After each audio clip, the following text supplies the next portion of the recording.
When is it too late? My book is, it's never too late to have a baby. However, biologically, even if we run marathons, even when we're the healthiest people, even if our cholesterol is good and we're not taking any other medication, if you are at the age of 35 or over, unfortunately, our chances of having a baby that might be genetically affected increases. So just to give you some numbers out there, so our chances at 35 of having just one specific genetic disorder, which is Down syndrome, it depends on who you read, but it's like 1 in 263, 1 in 365, that type. At 40, it's 1 in 40. That's how big of a difference. So you can be healthy throughout all those things. But then I always look at it like a glass half full. That means that 39 people out of those 40 have a normal baby.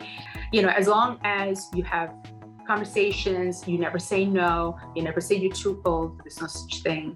You know, you might need donor eggs, that could be a possibility, but again, you can be pregnant. So that's good. That's why you're my friend. That's why we're friends right there, okay? Because you're right. Everything you said is absolutely true. And it's also sort of the framing and reminding us that there are different options. Women are increasingly turning to egg and embryo freezing and deciding to have children later on in life. Can you just sort of break down the nuts and bolts for us? Can you talk about what egg freezing or embryo freezing is? What's the process? Yes, so the process, simply put, women are given hormones in injections so that they harvest more eggs. A needle is introduced into the ovary, the eggs are extracted, and for just freezing the eggs, those are taken and frozen. But for the embryo, they are fertilized and then frozen. It's a similar process, but one more step for the embryo.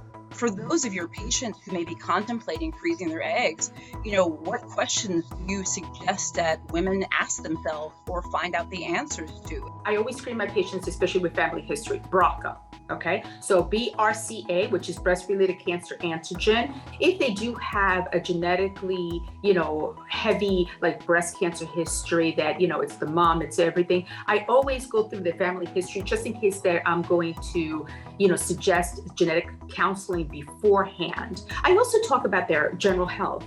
I send them to the internist, I do, and I say, make sure your cholesterol is normal, because if you're going to freeze your eggs and you're going to use it later, we have to make sure that your cholesterol is normal. And why in pregnancy, it definitely goes up.